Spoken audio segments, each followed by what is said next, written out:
Hi guys, welcome to another episode of Hardwork, Bad Decisions. The good, the bad, the ugly. Let's talk about it. And today we have a special guest, my son, Elijah Shakur, aka Shakur the Bag. What's up, what's up? How you feeling today? Feeling good, it's a nice day outside, so weather's feeling right. I'm feeling right. Well, it actually is a really good day outside. So guys, I'm having my son on this episode because he has a lot of big things coming up. You got your first amateur fight in MMA. You're doing big with the music. Yeah, your first real album is going to be dropping pretty soon. How are you feeling about these things? I'm just excited about everything and see how it all plays out, just to see where I came from and how it all started. Like, it was crazy. Like, it feels like a dream. I can't believe actually, we're able to get the ball rolling on everything. Well, I remember when you said to me, you was like, hey Dad, I want to fight. I remember that day he came up to me, and it was funny because he would train with me sporadically. A lot of people think because he's my son, he stays in the gym with me. He got his own life. He's doing his own things, playing football, doing music. So when he came up to me, when you came up to me and said, hey, I want to fight, was you serious at that moment? In between yes and no, because I was playing around at first, just to see what your reaction was. But if you was like, okay, yeah, let's do it, then I was gonna be like, yeah, let's do it for real. All right, I'm down for real. But really, when I said it, I was just trying to see what your reaction was. So in other words, you was playing around. Yeah. But now it's happening though. So we can talk about a couple of different things. Let's just talk about what I know, which is fighting. We have almost a week before your amateur debut, before you step in the cage and do what I've done for multiple years. How are you feeling about the fight? How I'm feeling about the fight? I'm not nervous. I'm not scared. You're not nervous? I'm not nervous at all. You're not nervous? I'm confident. Okay. I've been competing all my life, so this is just another competition to me. Okay. And the guy that I'm facing, he's not anything special. You know, I've wrestled a lot of special guys, in high school who've gone on to, big colleges and, one state and stuff like that. I've wrestled the big guys, but this guy, he's just an average Joe. Well, I tell you what though, this ain't wrestling. You know what I mean? In wrestling, you don't get punched in the face. In wrestling, you don't get choked out. And how you feeling about those aspects? I know I've been wrestling, but that don't mean I don't have hands. I ain't scared to get hit. Okay. I'm an athlete. So all right. So your opponent is Luis Romero out of Team Prodigy. This is obviously, I know a lot about this because I'm the one that set the fight up. He's also a debuting guy. You're a debuting guy. He seems like he's coming from a multi school, but I'm assuming, just out of common sense, that he's doing jiu-jitsu, he's doing wrestling, he's doing boxing too. Now, is there anything that you have done in this training camp that makes you feel confident? Where are you getting this confidence from? I'm getting this confidence from the guys that I train with, the level that they train at, and knowing that I'm being able to keep up with guys who are that are pros or have a boxing background, been on the big cards, been on main events, they have fights under their belt. So, and knowing that I'm able to keep up with them, and if it was to be a real fight, I'd be winning a lot of rounds. So you feel like you're competitive with some of the guys in the gym. Okay. Let me ask you another question here. Do you feel any pressure, the fact that you're my son? Because people are going to have expectations that, Gilbert Smith, your dad, he was an Ultimate Fighter, fought in the UFC, Bellator, all those crazy things. Do you feel any extra expectations or pressure to perform? Why? Why should I have any pressure on me? I mean, there's a pressure people gonna put on you to be they your friends, because you told me yourself, people already assume that you was going to be a fighter. You know how to fight even before you knew how to fight. They didn't assume that you knew how to fight just because I'm your dad. So stepping into that cage, they're going to be looking for a certain level of performance. Well, I say this, like, if you, for the people who are, you know, close friends or family, you know, relatives, they know, they've seen a lot of my wrestling videos. They've been to a lot of my wrestling tournaments, so they know my intensity. Even like training partners, they know how I am. So I don't have anything to prove to them.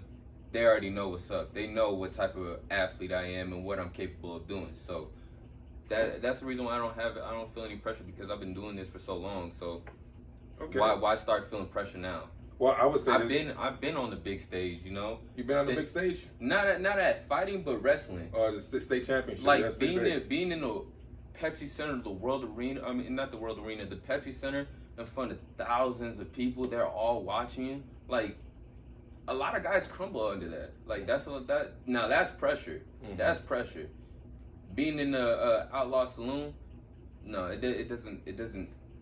You know, it doesn't compare. You can't compare that. Okay, so what about this? You know, because there's so many ways we can go with this, especially for me, because I believe I'm in an interesting seat.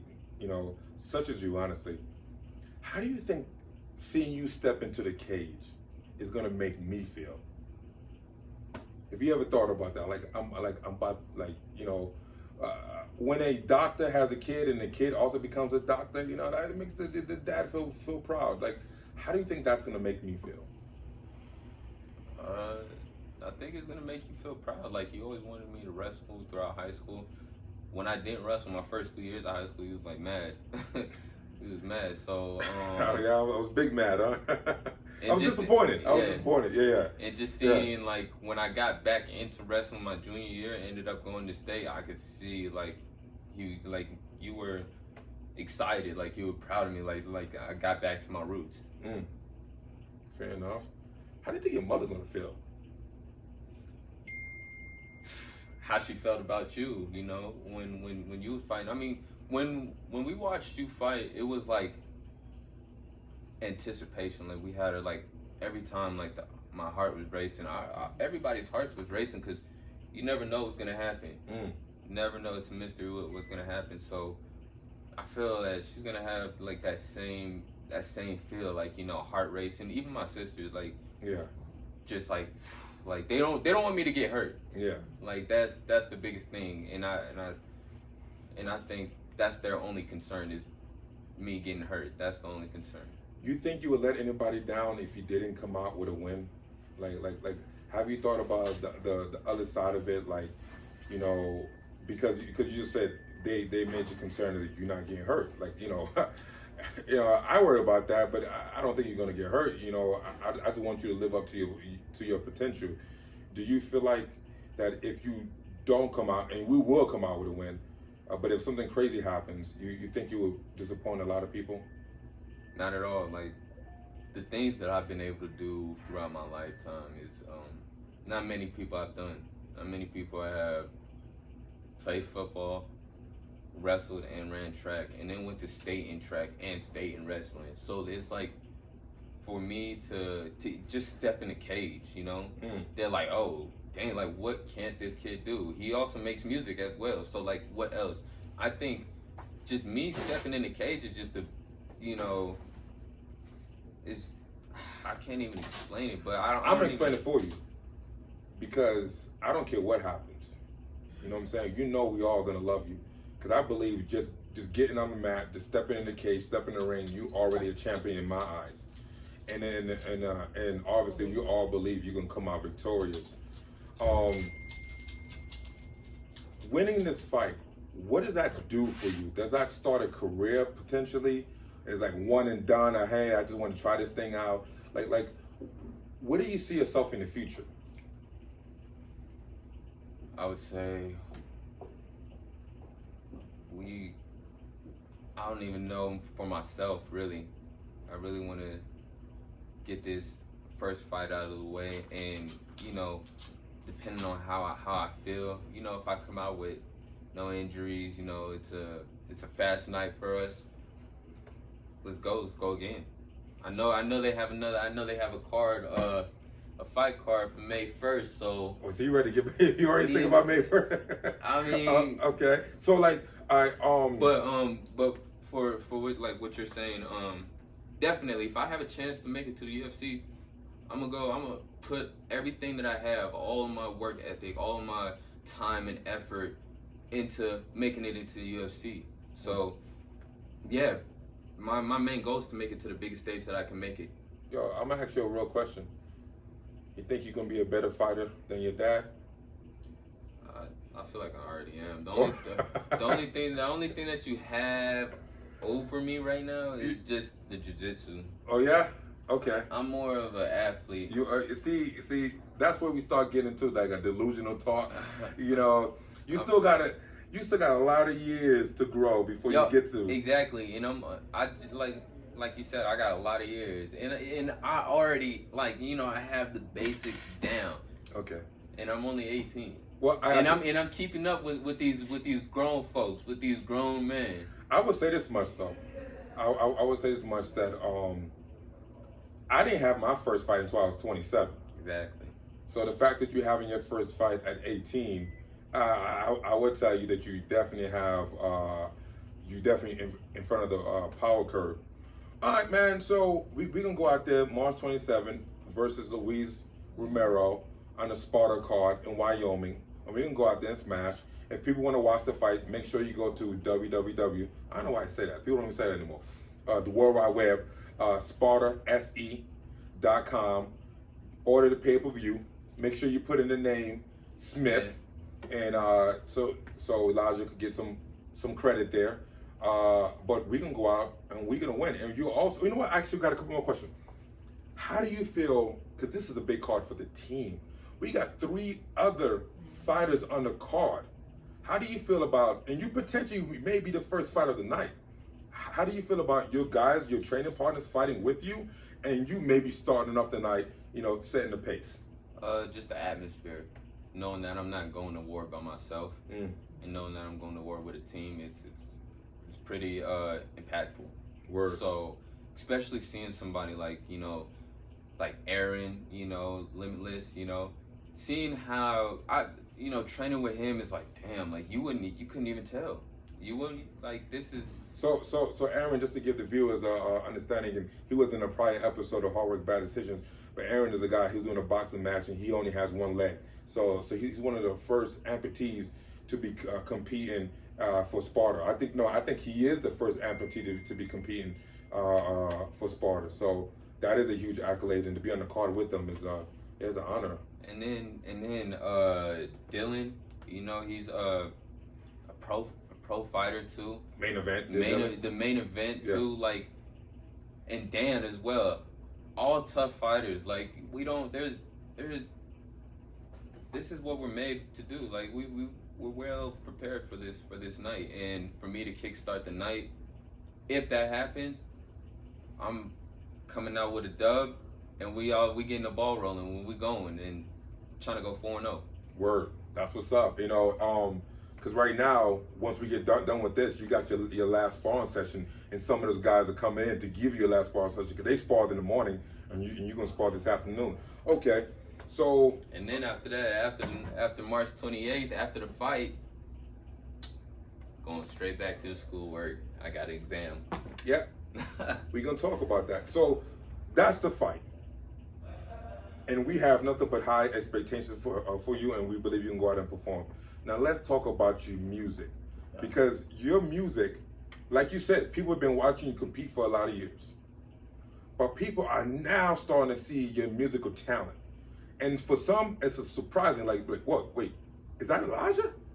Man, this song is jamming, and even myself is shocked to hear some of the music. I have to ask you, man, what is your inspiration when it comes to your music? My family. That's my biggest inspiration, you know. And also, like, really, I use my state as motivation, because there isn't a lot of, actually, there isn't any mainstream artist from Colorado Springs, Colorado, that's, you know, up there. And I want to be the first, you know, or at least. So you want to put Colorado Springs, not just Colorado, but Colorado Springs on the map. Yeah, Colorado Springs on the map. We have a bunch of artists in the city that have tons of talent. Like, there's so much talent in this city, but I feel like it just gets overlooked by, like, you know, states like California, Miami, New York, you know, those typical states, you know, that have a lot of talent as well. But we can definitely do it, and I know that I can. So, do you think that you fighting MMA is going to help propel your musical career? It goes hand in hand. Like, the music is going to help propel your MMA. Your MMA, exactly. Because you're right. Because like if you pop off in the MMA world, people gonna want to hear your songs even more. Yeah. You know what I'm saying? If you pop off in the hip hop world, people gonna want to watch you fight. Exactly. Okay. Yeah. So now let's talk about your music per se. You got a lot of songs out there. Some of them you preparing for your album. When is that album gonna drop? Yo, can I get some secret news? Whenever I feel the time is right. What do you mean by that? That's vague, man.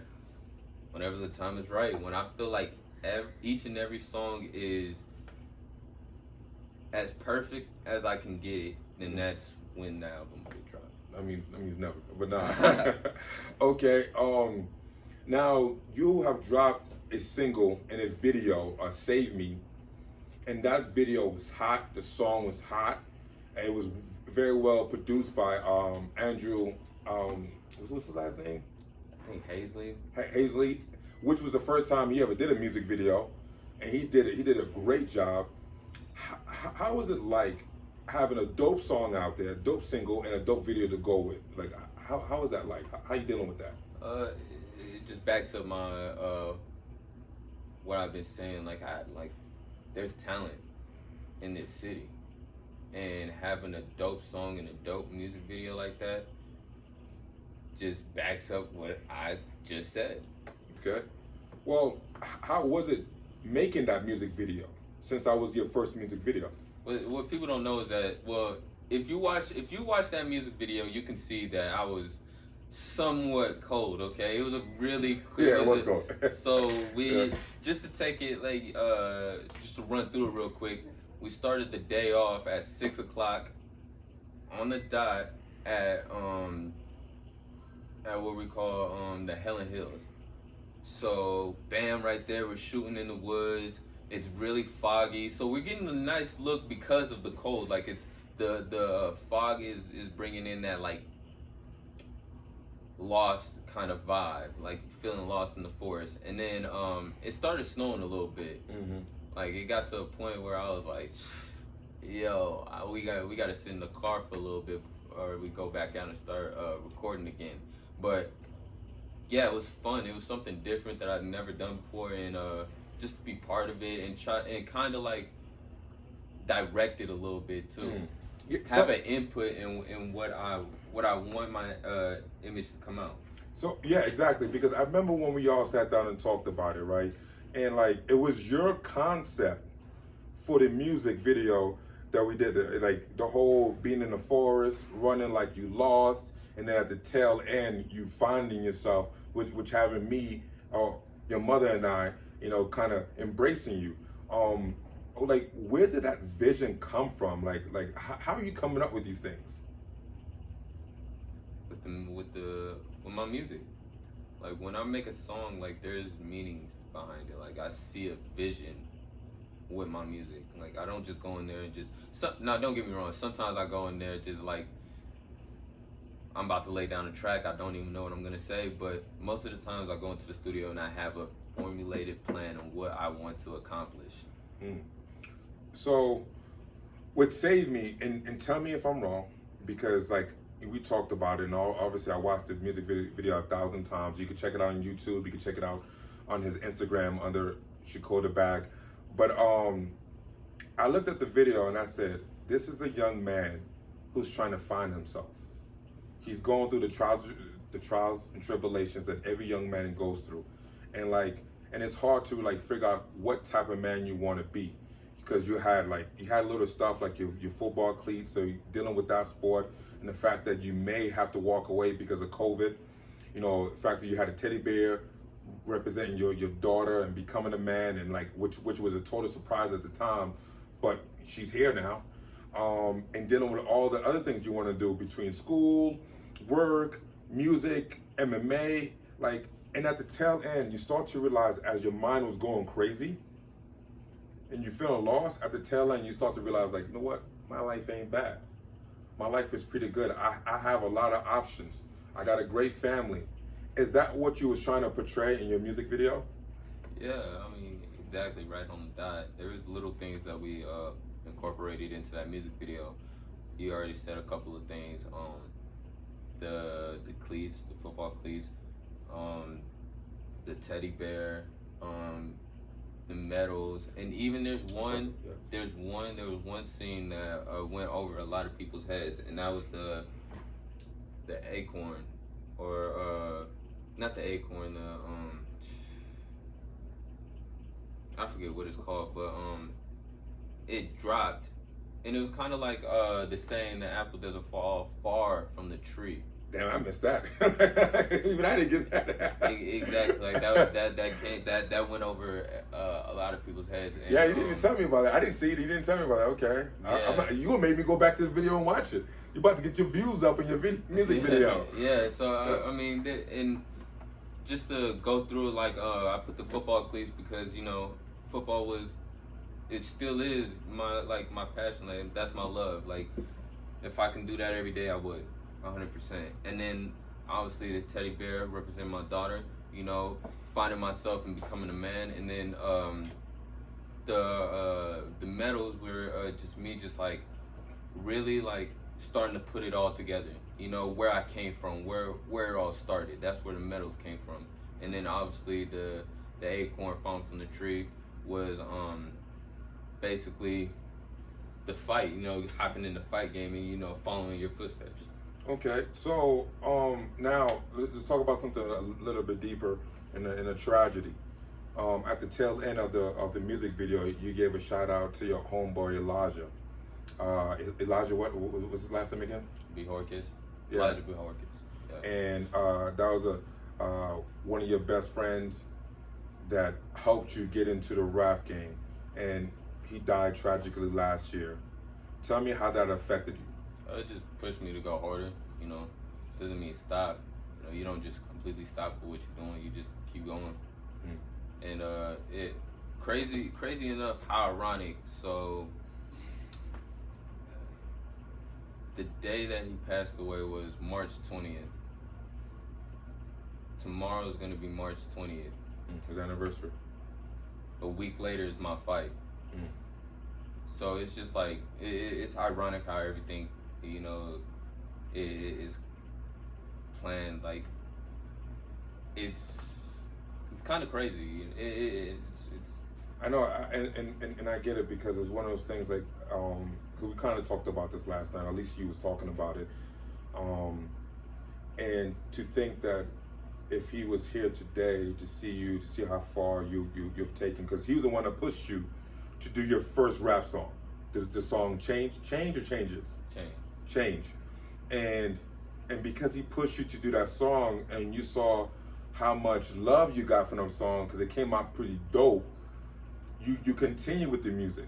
If he never pushed you and gave you that support, you probably never would have kind of jumped into hip hop. Yeah. So to know that you kept going, you made it this far, you got music videos coming out, you're about to do your first MMA fight, it would have been awesome to have him here. So I'm assuming that this fight is going to be dedicated to him. It's going to be dedicated to him, dedicated to my family, and dedicated to this city, Colorado Springs. Like, there's a lot of people behind me that supported me throughout the years.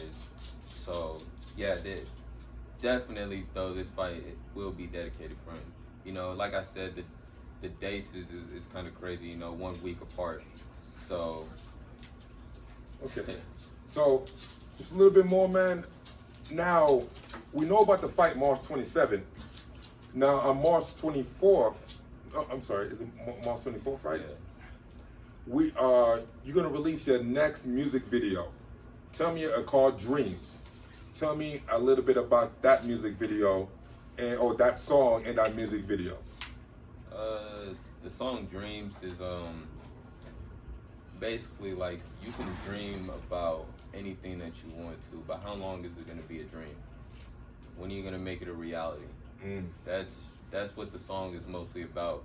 And in the music video, you'll see like, you know, dreaming, you know, about fighting and everything like that, and now I'm making it a reality. So I'm really training and working hard every day to this point, March 27th, and that's why I decided to release it 3 days before my fight. So I have something to get me hyped up, get everybody else hyped up, and yeah. Okay. All right. So the last piece I have here, like I said, this podcast is called Hardwork, Bad Decisions, the good, the bad, the ugly. Let's talk about it. So we talked a lot about some of the hard work you've been putting in the studio, in the gym and whatnot. Like, we know what happened last year. You were supposed to go to LA and play football for a JUCO school. Then COVID happened. Okay? I know that wasn't your bad decision. That was just life. But from that bad situation, you took that opportunity to keep pushing forward and create some other opportunities. Now, the question I have for you, what are you going to do with the opportunities that you have now? We already talked about a little bit about MMA, going to UFC. What about the music world? What are you going to do with that opportunity? Or what's your plans? What's your goals? Let me say it right. I haven't performed yet, so the next goal that I have is to perform and probably open for a couple of artists, you know, start getting my name out. And yeah. What perfect artist would you like? If you like, and I understand you're gonna start small, you're not gonna jump up there, but let's say life happens perfectly and you had the opportunity to work with any artist. Let me ask that, work with any artist, like do a song with any artist, who would it be? Drake. Drake? Drake?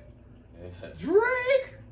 Yeah. I'm hitting you with the Soldier Boy. You make one song with Drake and you're set for life. I mean, that's kind of true. Every song he drops, it goes platinum. Okay, so I'm assuming Drake would be also the artist you would love to open up for if you could pick anybody. Yeah, definitely. Yeah.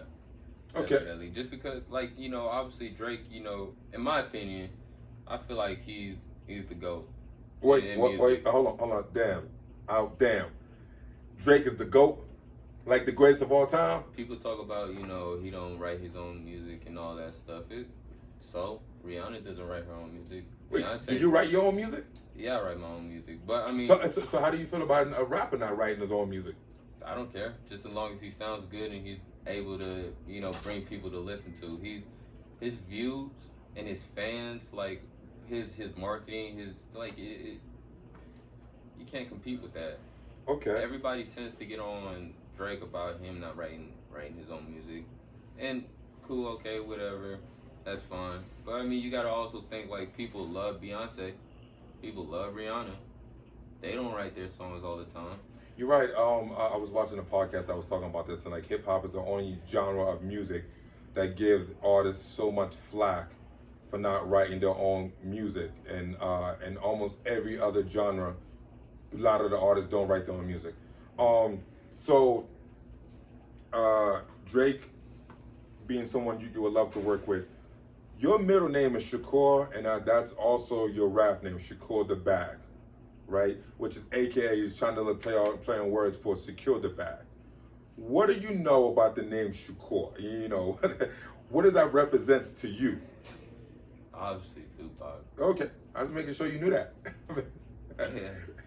All right, so obviously, you know, I'm a Tupac fanatic. I grew up in the 90s. Tupac was my man. You know, when I said I had a son, I'm gonna name him Shakur. I didn't think my son would actually start rapping. That was like the first thing from my mind. But I think that's kind of funny how that played out. So, are you also a fan of Tupac? Yeah, yeah, definitely. I never said I hated Tupac. I never said he wasn't great in his own terms. I just feel like, you know, Drake, he's been able to bring more money, stay relevant longer. I mean, Wait, hold on now. I mean, he's only staying relevant longer because Tupac was actually killed. Like it wasn't his choice. It wasn't like Tupac fell off and his rhymes and raps. You know what I'm saying? He was murdered. Drake has more hit songs than Tupac. Well, yeah, because Drake been okay. All right, I'm not even gonna get into because I remember me and you got into a conversation and we talked about Tupac and Drake and the point that you made. And Drake also, he's versatile. He can sing, he can rap. I'm just saying, like because it's a lot of times like people they like to say, they don't like to appreciate greatness, and it's the same thing for like LeBron, people hate on LeBron, but they don't want to appreciate. LeBron is great, he's great, but Michael Jordan is the GOAT, right? We know that we can agree on that, right? So then that goes back to what you just said. So why you want Jordan so much? Wait, hold on, wait. We could agree that Jordan is the GOAT. Musically, you can have your opinions, but when it comes to basketball, Jordan is the GOAT. There's no argument. Whatever you feel is right. All right. I'm not saying you wrong. I'm not saying you right. All right. Okay. We're gonna rock with that. So real quick, besides Drake, what other artists kind of inspires you? J. Cole. A lot of people don't know about this artist, or a lot of people do, but they don't. He's kind of low key now. His name is Ace Hood. Mm-hmm. Really lyrical. His flows is different. It's crazy. He knows when to switch it up. He can make any kind of song that he wants. Really. He's real. He's real in his music. Okay. All right. So that's all I have, man. I want to thank my son for appearing on another episode of Hardwork, Bad Decision, the Good, the Bad, the Ugly. Let's talk about it. We are once again check him out on his Instagram page or at Shakur the Bag or 02. Check him out on YouTube. Same thing, Shakur the Bag. And on March 27th, you'll be stepping in the cage. Make sure you either buy your tickets or order the pay-per-view on SpartaSE.com. Make sure you put the name Smith in. And we're just going to have a great night come next Saturday, man. Yeah. Feeling it? Feeling it. All right, man. We out.